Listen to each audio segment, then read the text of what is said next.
Hello and a warm welcome to the CNBC Africa special broadcast in partnership with SES, coming to you live from the sidelines of the 27th session of the World Economic Forum on Africa, currently taking place in the city of Durban.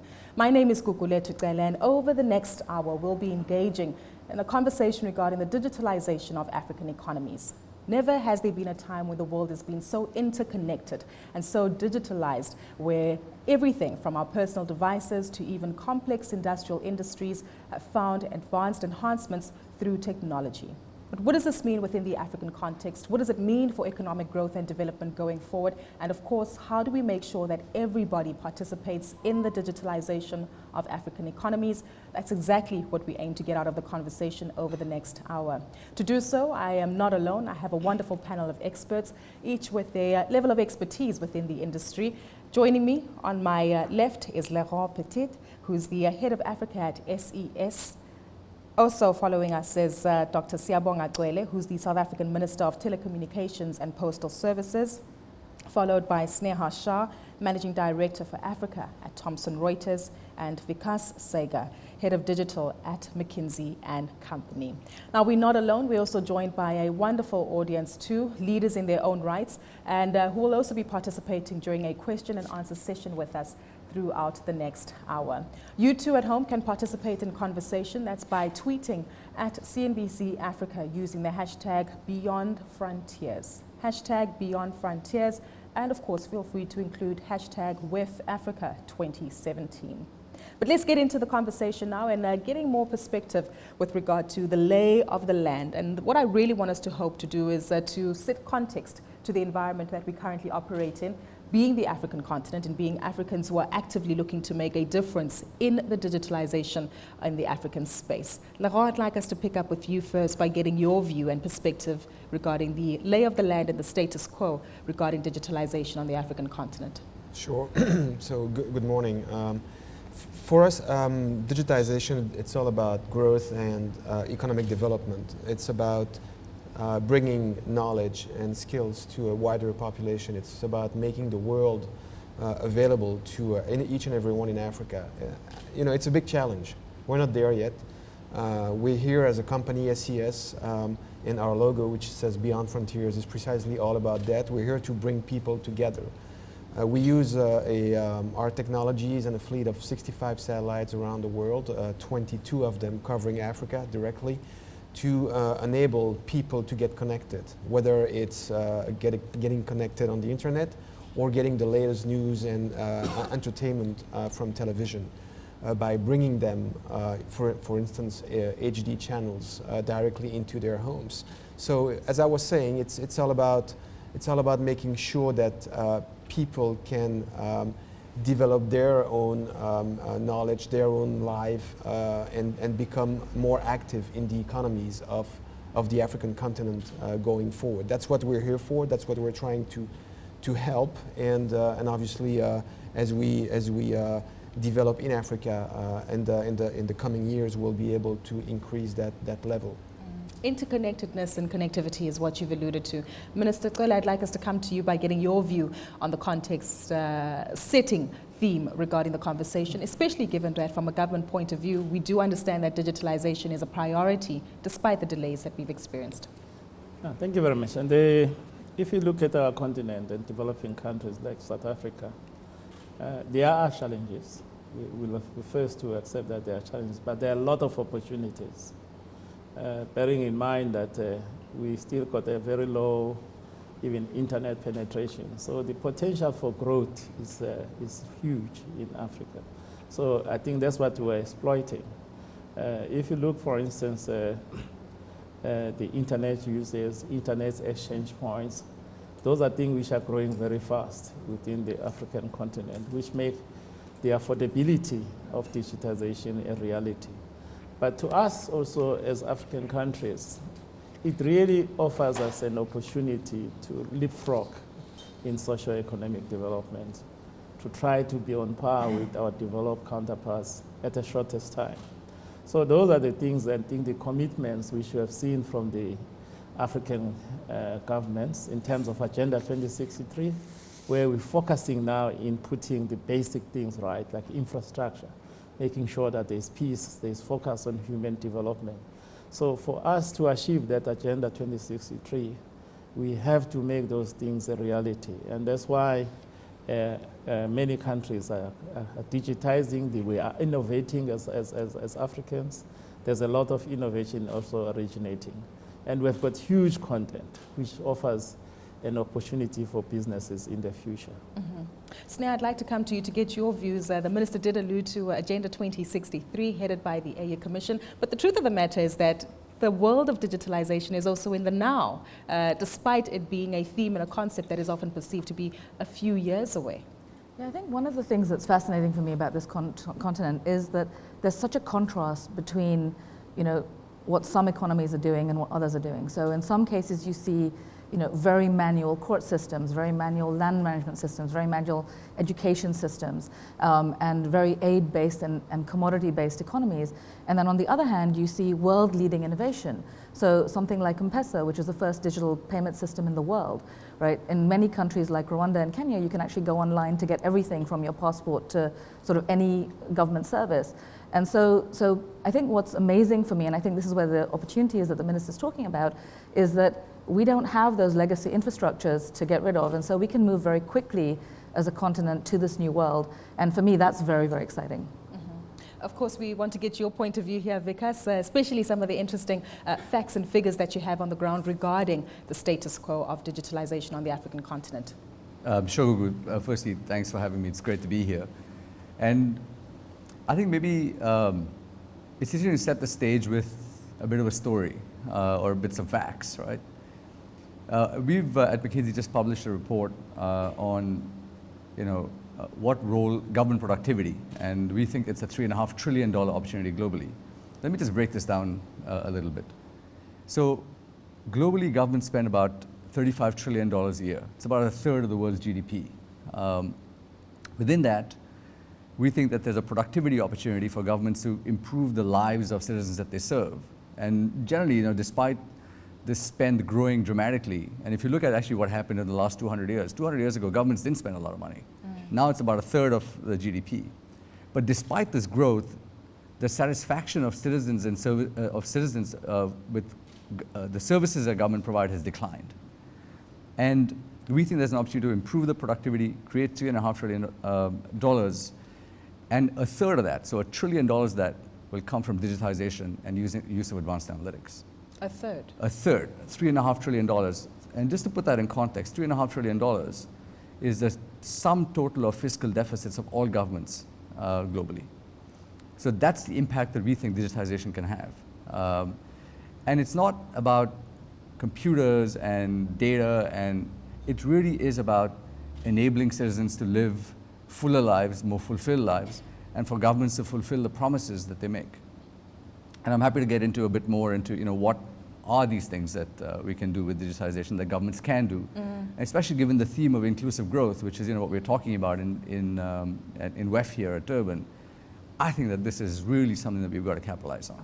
Fantastic. I'm glad that you jumped there. Let's actually get into that now, given that you've brought it up. But the role of inclusivity, goodness, my English is losing me there slightly. And of course, what we hear from the South African perspective regarding radical economic transformation, as well as the diversification of many African economies who have for so long relied on a commodity-based economic growth. How do we ensure that digitalization actually addresses all of these needs by unlocking potential and, of course, alluding to the numbers that you've also started off with? Vikas, let's start with you, and it's an open question to the panel as well to build up on. Yeah, look, I'll actually build on something that Sneha started to talk about. And, even in some of the conversations that you hear about, Africa's falling behind. And is that true? Given the innovations that Sneha did allude to, though, like M-Pesa, are we really falling behind? So, firstly, we believe that digitization is a secular trend. So this whole concept of this is a race doesn't resonate. And honestly, we don't think Africa is falling behind. There is a tremendous amount of innovation that's happening. And so if you just took both government and private sector, what Sneha alluded to on, there are countries that are providing, governments that are providing citizen services that are really leapfrogging economies all over the world. and other developed markets. The other places where governments can have a big impact is on actually digitizing and automating their processes. Mm-hmm. The third area where governments can really have and use digitization very effectively is to use advanced analytics to do everything from predicting where there may be fraud or improved tax collection, which is being done in a number of markets. And lastly, governments are just a treasure trove of data, and to open up their data and create portals and platforms where then the private sector can come in and use that data to do to create applications that citizens can use. I think those are really wonderful opportunities. But if you just look at the private sector, maybe another story. I mean, some of the work that we're doing on the continent it's with a power utility. Now, on the continent, this power utility has, in their plant, some 20,000 sensors that are measuring data every second. They've actually become very ambitious and said, look, we want to use this data and become much better at predicting when our machines are going to fail. Mm-hmm. And so they have created a system where they take, they've got 30 terabytes of data. So just to give you a sense, that's about 30,000 laptops worth of data, which is sitting in the cloud. They analyze it on a minute-by-minute basis and are able to predict with increasing accuracy when their machines are going to fail. And what this does is not just, make better bottom line sense for them. It makes the lives and the work of the people in the power plant much more fulfilling, because now they're actually spending their time being engineers and operators as opposed to chasing finance for when their purchase order is going to come in, when the parts are going to arrive. Makes sense. So and this is happening on the continent. So I don't think we're falling behind. I think that we're doing great stuff here. Sneha, you'd like to add to that? Actually, because we don't often use South African examples when we talk about innovation. So I'd love to give one in a very South African context that I think is world leading. So City of Cape Town put in an automated valuation system for their land.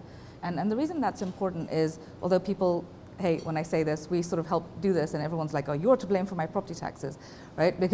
But the reality is it's a way for government to collect revenue.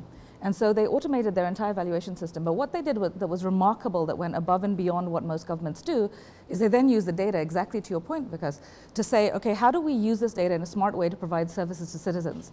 So not only did they generate 77% more revenue, but then they used that data to then provide bus services and water services and electricity to underserved communities. And KPMG recently did a report on the City of Cape Town system, and they said it's an amazing example of actually how you can bring inclusive growth to an entire community using data. And so I think there are real examples on this continent, in this country, that we can use. Mm-hmm. Positive examples that we can allude to and obviously see in this development. Naturally, what we need is an enabling environment, though, to get there from an infrastructure perspective, whether it be policy and, of course, capital investment from the private sector. Let's perhaps pick up on the policy element. And Minister, I'd like to come to you here, as there have been some concerns regarding the development as well as the way forward regarding policy structure and, of course, implementation. The ICT white paper, I understand, has been approved by Cabinet last year in September. And, of course, the ever contentious S word in South Africa being spectrum. Also a slight challenge with regard to us meeting our digital objectives going forward. Give us a sense as to how far we are in South Africa with regard to this progress and the engagements that you've had with members of the private sector. Yeah, since government approved the policy, we have had several meetings with not just the current operators, but the whole industry. And our sense is that, those engagements have been very helpful. The aim of the engagement is how best to implement the policy. And the suggestions from the ordinary people, whether it's Disabled People Association, from young entrepreneurs, they've been really, really encouraging. But even the issue of spectrum, which has been the most contentious, particularly for the operators, in our last engagements with them in February, there was some general consensus that, yes, we have to do an inclusive approach. We have to move on with these open access networks, both in the fixed and the wireless. And, but the operators were committing also to support and buy, because if we duplicate these freeways of information, it's becoming very costly. Mm. And in a country with such disparities as South Africa, we are not able to reach the poorer areas. So So they've been very helpful. At this stage now, we're doing the final engagements on finalizing the implementation plan, prioritizing the legislation which need to be changed, and we really take these coming from the industry. Of course, the operators are still saying, if we allocate then this spectrum to this open wireless network, not all of it may be needed, although the policies say all of the new spectrum or high demand spectrum should go there. They say if there's a remaining spectrum, then we should allocate to the private sector through competitive process. We are busy considering those and finalizing those things. But to us, is the issue of inclusivity, is the issue of ensuring that we are not creating monopolies. We are actually shifting to competition on services. That's what will really make a qualitative improvement to the citizens. Yeah. Regarding the implementation and the review of that, Minister, I'm going to squeeze you into a corner slightly. Are there, say, dates and objectives that we can hold you accountable to as to when this is most likely to be implemented? Yeah, like we said, this year, we're in a year where we have to start drafting some regulations, drafting some legislation. Some of the key legislations which we are trying to implement, one is some of them don't need legislation, like establishing the National Committee to coordinate rapid deployment. That will reduce the cost immediately to the operators, because the cost of getting permissions to lay down your infrastructure are enormous. And they can go as up to 40% of actually laying down your network. So coordination with municipality and other government departments to allow the operators to lay down the infrastructure and not extracting enormous rents from them, but seeing that as part of development, whether it's at the municipality to allow that infrastructure. That one will prioritize this year. Some of the aspects, of course, we need efficient regulator. And that's why we're talking about economic regulator focusing on this sector. Then we'll be prioritizing the drafting of legislation so that it can be in place in the next financial year. But other aspects of it, of actually establishing the proposal for this open access network, let me just first also correct it that we're not seeing government playing a role in this. It's the private sector which must lead and collaborate in that. Ours is to put proper regulation and specs of how we see this thing coming up. But the enthusiasm from other operators and the small sectors to participate in that open access network, it offers opportunities for those who are excluded. In South Africa, we have got an unfortunate situation where we have got capable female black operators who are not having spectrum to operate in their own countries. They are running successful businesses in other countries, in Ghana, in East Africa. So they are also trying to find that as a way of actually contributing to the growth of the country by participating. Are there incentives that government is going to look at providing members of the private sector in future in order to lay down the infrastructure, increase connectivity before we come to the first incentive is that one of making sure that we reduce the cost. You know, this rapid deployment policy, where the private individual municipality, they charge a lot. That's the biggest incentive. Other incentives we're looking at in terms of rolling out its infrastructure, we're not looking at getting money from spectrum. If spectrum is going to serve socio-economic development purpose, we don't have to extract enormous rents, billions of rands. And that's how then we incentivize the private sector instead of paying enormous fee if they can commit to run these services in underserved areas. We'll be even prepared to give it at cost or even free where necessary. That is something that should get a lot of the audience members fairly excited, given the opportunities that are obviously presented here. But we understand the incentives that government's providing, policy as well. You didn't give us a date, Minister, but that's okay. We'll focus on some of the other issues. And of course, that's where the private sector comes in, as you say, providing them with incentives to come in and play. Laurent, I want us to perhaps get an overview of the investment potential that you witness not only across the African continent, but also which markets are actually getting it right. Because I also want you to feel free to come in here to see if there are models and lessons that we can learn not only from our peers in developed economies, but most importantly, our neighbors right across our borders here. Right. So I think that from what we've heard so far, we know that digitization is about infrastructure. So how quickly and how efficiently can we roll out the infrastructure that's going to support digitization? In that respect, we believe at SES that satellite is very well placed because it enables, as the minister said, to roll out digitization in a very cost-effective way and also very rapidly. Satellites are up in the sky. We have, as I said, we have 22 satellites covering Africa. They're ready to use. They're actually being used, and probably today, as this show is being moved around Africa, probably some of our satellites are being used today to bring this content to your audiences across Africa. But what we're doing also, and I'd like to come back to what has been said before, Africa is definitely a little bit behind when it comes to digitization, and that's where we're trying to help.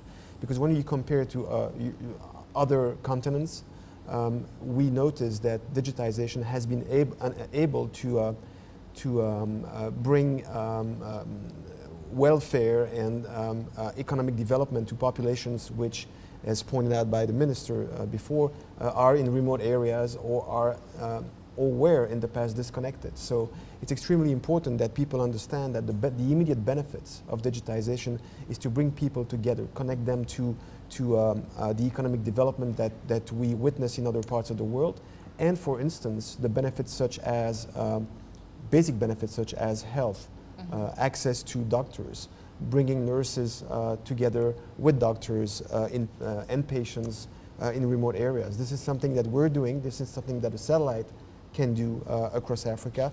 And it's not only about television, it's not only about internet, it's about basic human needs like this one that we're very happy and very proud of contributing to. Very true. What's your unique approach, though, to your investment strategy on the African continent, given, again, that these 54 states are not homogenous, each with their own issues, each with their own policies, each with their own environment and culture and infrastructural development? That's right. Africa, in its own way, is very unique. And obviously, we're fortunate that once we launch a satellite which covers Africa, typically it will cover the whole continent. So then it's going to be up to see how we invest on the ground to target those development pockets and to make sure that we enable digitization to take place wherever it's needed, whether it's in East, West, or Southern Africa.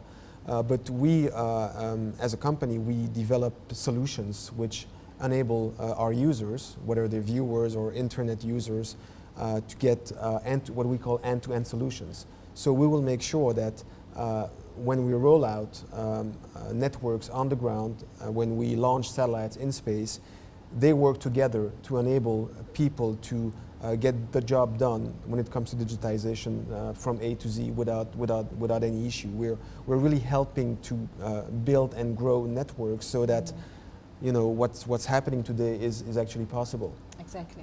And this are the incentives from government helping out? We need to piggyback on that one. Well, the way we look at it is that everybody has to do its own part. So digitization would not happen without the support of our governments, would not happen if we didn't do our job and make the right investments at the right time. So we think everybody has to play its part. It's important that we collaborate with governments. We do that across Africa.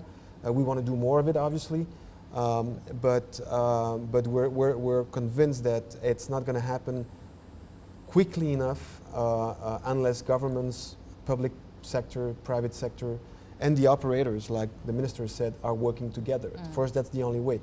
And again, we're making investments in space, on the ground, to enable people to take part in those connectivity networks, to make sure that people are indeed brought together and can exchange and develop and grow together. So a true cohesive approach. Vikas, you wanted to add to that? I was just going to say, there's a lovely story, I don't know if you've been following it, happening in the Indian subcontinent, where the government of India is actually launching what they call the South Asia satellite. Just to build up a little bit on the point that Laurent was making, and also what the minister was saying, around how a policy can enable lives of people. What the Indian government has decided to do is make one transponder available to each of their neighbors effectively for free. And they've said, this is an area, this is a region that's very prone to disasters, to flood, to cyclones. We don't have great connectivity, copper connectivity. So why don't we just use the satellite spectrum and, go ahead and use that to create services and, provide e-health education, remote education, teach the kids coding in the villages, and just get them. So I think it's a great, and maybe there'll be some inspiration for minister and for the private sector to do something like that. Exactly. Because I really do think that this whole notion of leapfrogging, that especially with connectivity that Laurent's talking about, that could really be possible. And I mean, I think that you asked earlier, alluded to, where are the parts of the continent where innovation is happening, where things are actually moving, and we actually see that actually, McKinsey work sort of literally across the continent, and we see it happening everywhere, honestly. But just to give you a few examples, I mean, Nigeria, with its sort of very strong push towards a cashless economy, has really been a spur, for innovation there. And we've actually supported banks, to build basically attacker banks in 5 months, and just kind of deliver fully online banking, and do that in very, very short spaces of time, using local talent, using technology that's developed locally, capitalizing on the fact that smartphone penetration is increasing very, very successfully. We are seeing it in South Africa, as Neha had mentioned, both what is very visible in terms of services that are launched, but also what the private sector and what companies are choosing to do inside to re-engineer themselves to be more digital. Exactly. And there's a lot of that's happening in terms of taking end-to-end processes, what we say, customer journeys, right? So you want to get a home loan. How do you make that home loan happen from a period of 8 weeks down to 8 hours or a couple of days, and where you can go through everything from all the credit checks, and you don't have to go into a branch. You submit all your documents sort of online. They're verified, and the credit is your credit verification and underwriting is done in an automated fashion, and it's done. Precisely. Improved efficiencies, a multi-pronged approach, and of course ensuring that the lives of many citizens are also... Big smile on your face, right? Precisely. So I think there's a lot of that happening, and in fact, if you look around, even at some of our banks in South Africa, they're doing that and starting to do that very well. There is always innovation. There's always be another bank somewhere else in the world that is doing something better, but it's not like we're either not taking advantage or not recognizing the opportunity here. It's happening. It's happening. And there's a line that you used earlier on today in our briefing session that digitalization can make magic happen. But what we want to get into right after the ad break is how this magic can happen by making use of our most important resource, which is people, making sure that we have the relevant skills, that we uptrain them correctly, and ensure that they are part of the digitalization cycle. Of course, data was also mentioned, and we'll bring up the issue of security and ensuring that that is also kept safe, and cybersecurity is also something that is a priority, and of course, unlocking further opportunities for many entrepreneurs and innovators within the digitalization space. Those are just a few of the themes that we'll touch on right after the break, and of course, some insight and questions from our audience members. We'll be back just after this brief break as we continue with our CNBC Africa special.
Welcome back to the CNBC Africa special, in conversation in partnership with SES, taking a look at digitalization of African economies. Now, Just before the ad break, we got an overview of the context regarding the status quo of digitalization on the African continent, the opportunities that it certainly looks to unlock, and of course the progress that government is looking to make with regard to policy implementation and seeking partnerships with the private sector. But of course, we need humans and people to make all of this possible before technology itself actually evolves and takes over.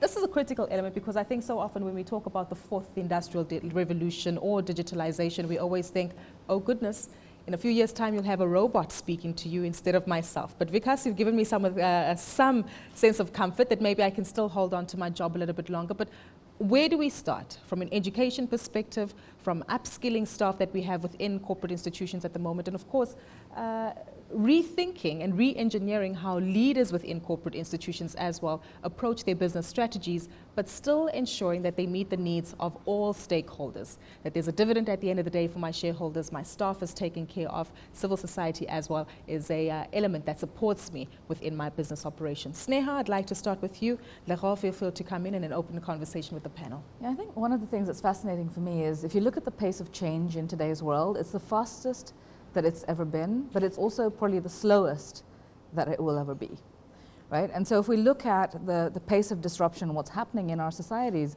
everything from drones to technology to digital identity to blockchain, you know, all of these things they're hugely, you know, beneficially, potentially, but they also are potentially hugely disruptive. And so you talk about education for our children, we don't even know what to educate them in. Right? Because by the time they're coming to market, we don't know what skills are going to be needed. And I think that's one of the big themes around when we talk about inclusive growth. How do we change the education systems to model for what the future looks like when we don't actually know what that looks like today? And I think, you know, we're starting to uncover these themes at places like WEF to say actually what you need to make sure is that you've got the data analysis skills. We're seeing that become more and more prevalent across Africa. Data scientists, Rwanda is really generating a lot of data scientists. City of Cape Town is putting a lot of effort into data science now. And in Dubai, they're using it to really generate some, you know, smarter cities as well. And so we're seeing a huge effort on that. But also, you can't forget the human element. So there's always going to be a need for personalized service for people who are in these industries that are, you know, people-facing, and to make sure that they've got that right customer experience. And so I think the challenge we have in Africa is balancing that, right? Is how do we balance the need for automation and making sure that with 40% of our population under the age of 14, that we are educating them for tomorrow's world, but at the same time making sure that we are still taking care of the basic needs that we're going to continue to have on this continent for the sort of next 15 to 20 years. And I think what's exciting is when you look at places like Ghana or Senegal or Kenya, so the governments are having those discussions with private sector to say, how do we do this? So in Kenya, they've just recently launched the first mobile retail bond offering, right? Allowing citizens for the first time to participate in buying government bonds directly through their mobile phones, which is huge in terms of financial inclusion. In Senegal, they've just launched the first digital currency in Africa. Other than Bitcoin?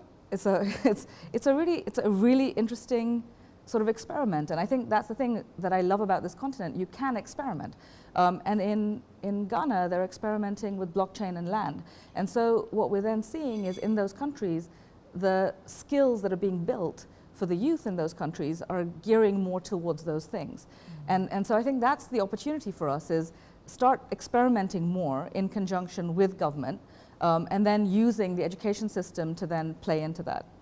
How do we strike that balance, though? Because as we know, the continent has a challenge of a high unemployment rate. Majority of our population is youth, as you alluded to, under the age of 35. But ensuring that we don't just give them small jobs to grapple onto, but they digitally prepared. You've touched on some of the angles. Minister, I understand at a recent G20 meeting, you were intrigued by your peers talking about coding being implemented in the education system. How far off is South Africa and the rest of the continent from some of those themes? Yeah, I think we have to prepare ourselves from our basic education, from our higher education, from on-the-job education, if we are to massify the skills for the population to participate in the digital economy. Like I'm saying, our basic education, it should not be whether I'm going to be a politician or a journalist or a lawyer or a scientist, but there are basic subjects I must understand. So coding should be a third language, Yes. so to speak. The coding, maths, and science. Every every child must have an opportunity to go through those subjects, if they are, even if you are going to be an ordinary worker. So I think we are moving towards that. But the method of delivery is going to have to change. I think with the availability of connectivity, online courses are going to be critical to educate those who are outside the formal education system. They can access these online courses any time of the day. Whether I'm coming from work, I may be ordinary factory worker, but I can access those online courses so that I can prepare myself for the future. So those are the things we really have to focus on, and I strongly believe that as African countries, we have to really introduce coding like other developed countries very early on in childhood, so that our kids can play with these gadgets, so they can understand the basic coding and be able to use.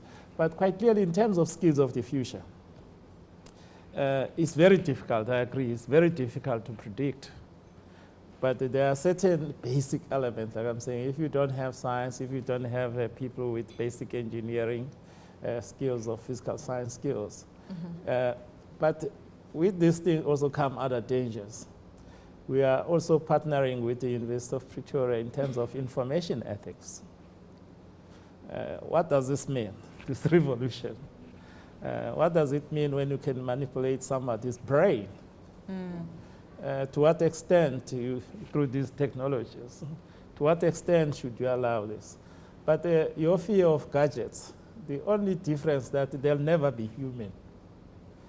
That's why we're called human beings. We still got that inner touch. That's Ubuntu. That culture, I think, even with the technology, you'll have to take a long of time to catch up with that. They can do physical work, physical thinking. Very true. But that's one of being human. So that's why also we have to instill the culture of ethics as we develop these technologies. Very true. I do know some of my colleagues who went to the World Economic Forum in Davos did engage with a robot who could actually read your mood and tell you how you're feeling after being from a particular session. I do know, because you've got some interesting stats as to how professionals also need to prepare themselves, as 60% of jobs here might actually change with regard to digitalization. But Laurent, as mentioned, the private sector also has a role to play, and you have also some objectives that SES has actually led with regard to skills development and also enhancing the skills capabilities of individuals within the organization itself and outside. That is right, and I cannot underline enough what the minister has said about bringing knowledge and classes, courses, content to audiences and people across the continent. That's where we come in. That's where, using our infrastructure makes absolute sense, because you get immediate delivery, you get immediate access, connectivity, whether it's on the ground or in space, by combining our resources and our infrastructure.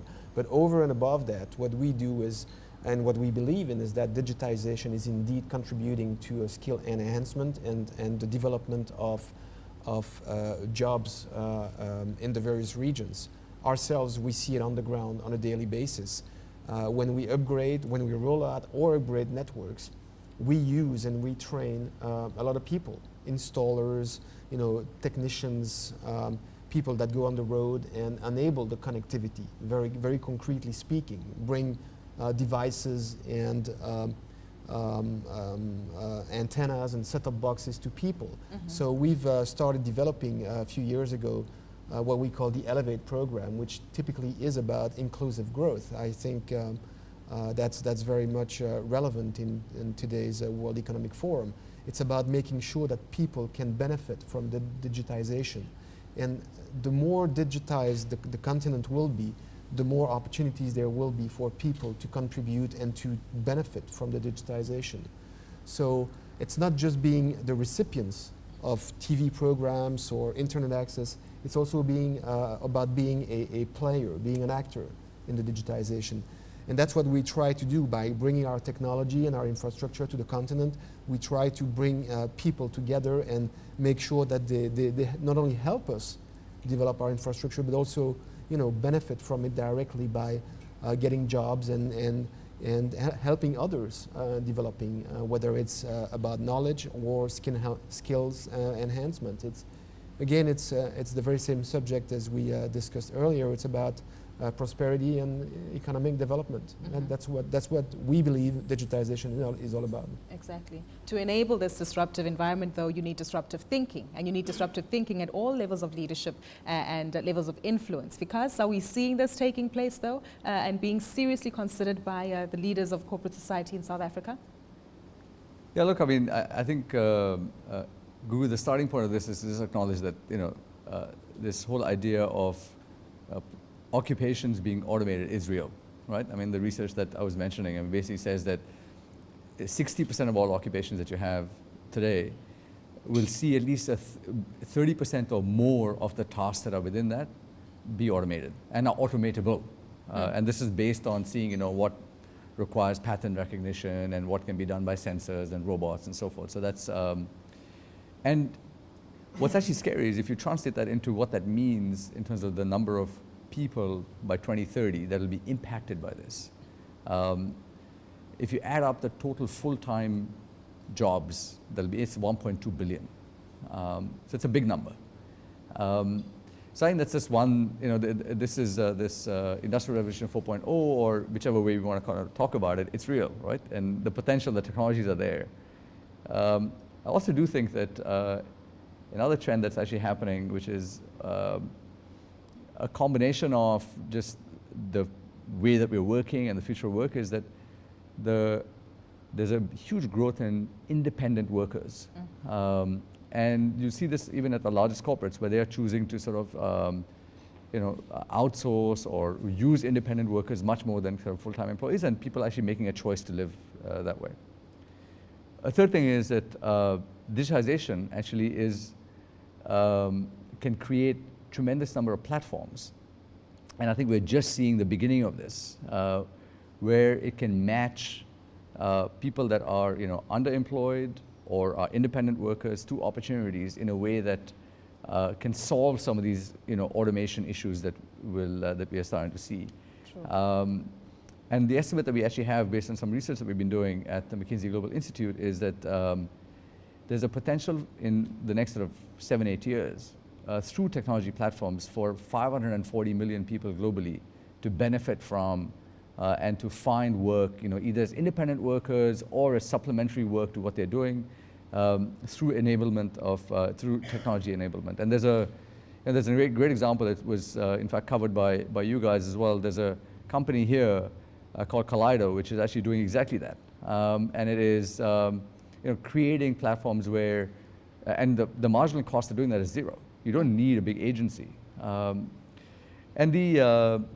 probably the last thing to add on there is that the way that, and maybe this goes to more to your point that you wanted me to talk about, which was, and not do all my rambling, is that all this does have an impact in the way that we organize for work and what skills we teach in all areas of education. Yeah. Completely agree with the minister that technical education is important. But actually, if you look at the way that work is truly happening and how that's changing, the importance of collaboration is increasing as well.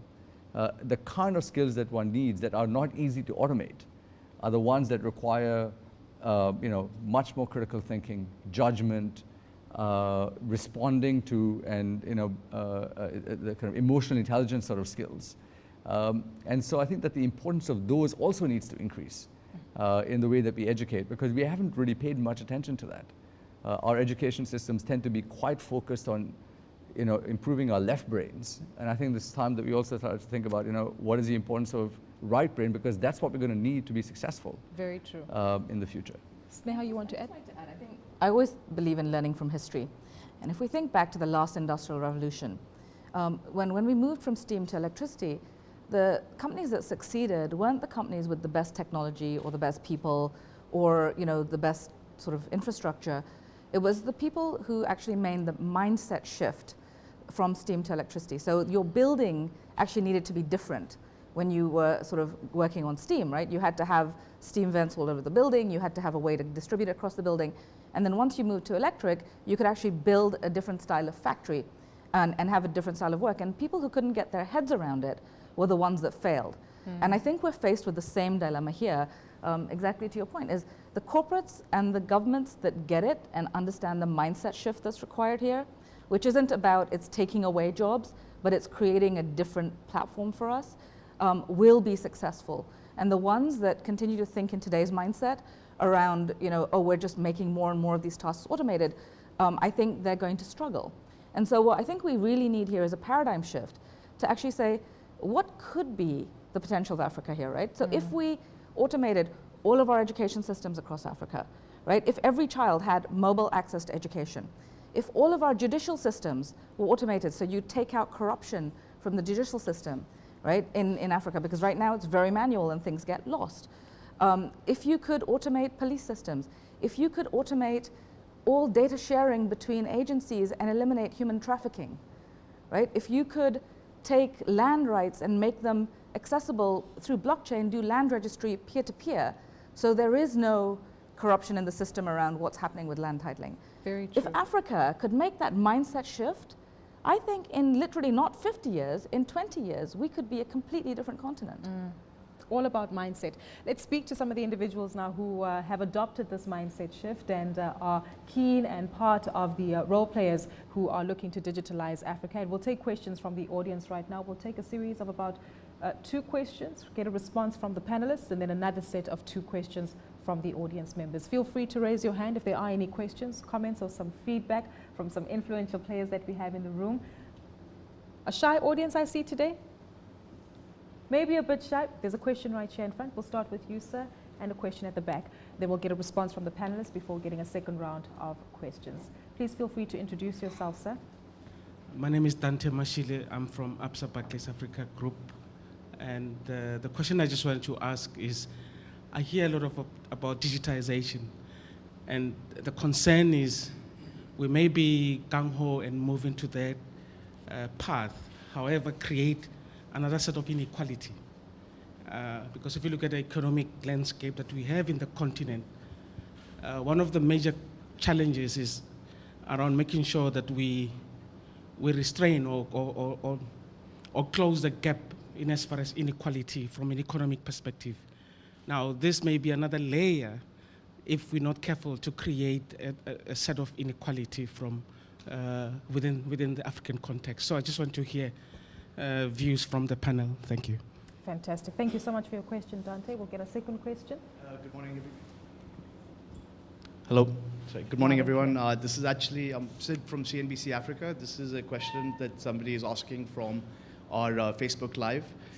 The question for the panel is, the pace of digitization is slow. The panel is focused on the education of youth. What about education policy? What can be done to catalyze change? Perfect. Thank you so much for both those questions from Facebook as well as Dante. Let's perhaps respond to Dante's question first. Laurent, you want to take that one? And of course, education, but they both quite interlinked. I think there is a common element in those 2 questions. It's about the speed of digitization. Why is it important with respect to the first question to avoid inequalities? I think the quicker we can digitize, the more people, the better it will be, because that's when people will get access to all the tools and all the educational aspects of digitization, and that's going to help bridge the gap between the people, those who have access and those who don't have access, and that's where we think that speed is critical. And how do you get digitization rolled out quickly? Use our infrastructure. The type of infrastructure we're rolling out enables a cost-efficient and quick rollout of digitization, because if I take the example of a satellite, you get immediate access. It's instant. You don't have to start investing in terrestrial infrastructure, which is costly and takes years to roll out. You get immediate access. So we believe, and if I take the examples that were given by the minister previously, we believe that we can be a very efficient enabler of digitization in Africa, given the features of the continent and the various countries in Africa. That's the way to go. But more importantly, I think speed is critical, and this addresses also the other question, because this is the only way, by bringing people up to speed precisely. That's how you're going to enable them to take part in the digitization and be an actor, and therefore bridge the gap between those who have and don't have, and obviously in the future hope to eliminate the inequalities. Exactly. I do want us just to piggyback on some of those, the commentary regarding education as well as the pace of the change of technology and, of course, inequality, because we need to address some of those issues. Given that there is a significantly rural backdrop to many African states, are we making sure that, again, speed is being prioritized from a continental perspective? And are we seeing some gains being made to ensure that inequality is not driven even further? Sneha, would you like to comment before we get to questions? I think one of the challenges, and you know, exactly to what you're speaking about around inequality, is none of us can do this alone, right? And if we're all going in our separate paths trying to digitize, we're going to end up actually with quite a few messes on this continent, because, you know, one company may sort of contravene privacy laws in sort of certain countries, or you may start creating a bigger disparity between the haves and the have-not. I actually think the imperative here is for all of us to work together. And so I'll give you an example. There's a really good project sponsored by the UN called ID 2020 that talks about digital identity, but it's not about each country trying to do it themselves or each, you know, private sector entity saying, I've got the solution to help, but it's about how can all the players come together and say, what are the common frameworks and standards around digital identity? Because digital identity is a very promising theme, right? If every citizen has access to digital identity and can use it for everything, it could be amazing in terms of financial inclusion. But it also, as government, I would be pretty scared of private sector coming in and saying, I'm going to hold your citizens' data in whatever form. And so I think that that's where the conversations need to come in. And I think the same thing applies to education policy, is all of us need to actually sit at the table and work through this together to come up with some standards, policy frameworks, and ways of working that protect citizens' rights, but also allow us to scale and go faster together. We do have some pressures regarding time, though, and of course many more themes that can be explored after this session, as there's networking and engagements that will continue with our panelists and audience members. But as we wrap up the conversation and look forward to the next 5 or even 10 years, when we hope that the environment would have changed and we've gotten digitalization correct, what are the key elements that we need to get right between now and then to ensure that digitalization on the African continent is prioritized, it improves inclusion for everybody in the economy, and of course sees significant economic growth in GDP per capita form for each citizen on the continent? Vikas, let's start with you as we get closing commentary, making our way down the panel. Yeah, no, Gugu, I mean, I think that it's been a fascinating discussion.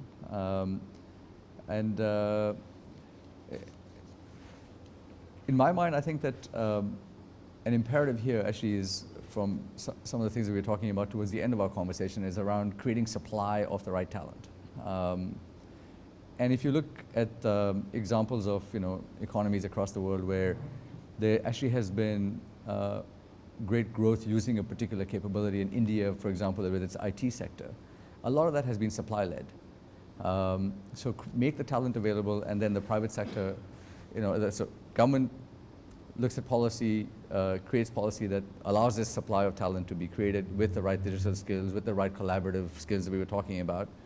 And then the private sector comes in to basically capitalize on that to then create the digital solutions and use digitization, you know, for the good of the private sector, or to digitize government, as we had started off when we spoke about at the beginning of the conversation. But I think that's the way that's where I think the solution of this and where the unlock of this is. I think the applications are many. Yeah. The innovation that we're seeing on the continent is absolutely tremendous. Yeah. The talent is here. I think this is more about scaling it, as opposed to you know, making a massive course correction. Scaling opportunities. Sneha, very briefly, your thoughts? So I would agree with Vikas on the supply, but I would add 2 other things. One is mindset, and the other one is partnership. I think we need to start creating more, I'd like to say playgrounds, right? But these little sandboxes where we can play with these ideas with government and private sector in a way that then we can learn the lessons and then figure out how to scale. Minister Twele? Yeah, I think I agree that we have to deal with, as government, we're more preoccupied with supply side measure. Infrastructure must reach every corner. One of the key things we're asking give commitments in terms of time frame. Before the end of this financial year, we'll put a request for proposal for private sector for the rollout of infrastructure, which is going to cost us, so we estimated the region of about 60 billion rand. But we're finalizing with National Treasury the financial modeling so that it can be sustainable. So the issues of infrastructure everywhere is key. But we have to quickly shift to demand side issues. Where are we, who's going to manufacture these gadgets we're going to need? We need millions and millions of them here in South Africa. So that's why we're putting more incentive for manufacturing and also incentivizing those who are putting relevant applications for the access of by the consumers. If you look at the African continent, it's a huge market for these gadgets, which need to be manufactured in African countries. We cannot always import these. So those are the critical steps. And of course, the consumer is a king. Exactly. We must always look at the needs of a consumer, which is changing. Thank you. Indeed. Laurent, very briefly, your closing remarks to ensure that digitalization takes place. What is critical is that governments work together with the private sector to make the right and the smart choices. We've observed in the past that when government make the right decisions and go for a cost-benefit analysis which is going to help them precisely make those right decisions, we've observed that then the outcome is much quicker and much better. So it's all about partnering between governments and private sector to make the smart choices. Indeed. Partnerships, providing infrastructure, ensuring opportunities are present, and scaling up on the developments that take place. Well, that is how we wrap up our view and conversation regarding digitalization in Africa. A big thank you to the audience members who participated and engaged with us in conversation today, and of course my panelists, Laurent Petit, who's the head of Africa for SES Africa, excuse me, followed by Dr. Siyabonga Cwele, South African Minister of Telecommunications and Postal Services, Sneha Shah, Managing Director for Thomson Reuters Africa, and Vikas Sega, Head of Digital at McKinsey & Company. Do be sure to continue to keep the conversation going on social media, hashtag Changing Frontiers, to give us more perspective beyond frontiers regarding the conversation on digitalization. From myself, Guguletu Cwele and the team, it's goodbye for now.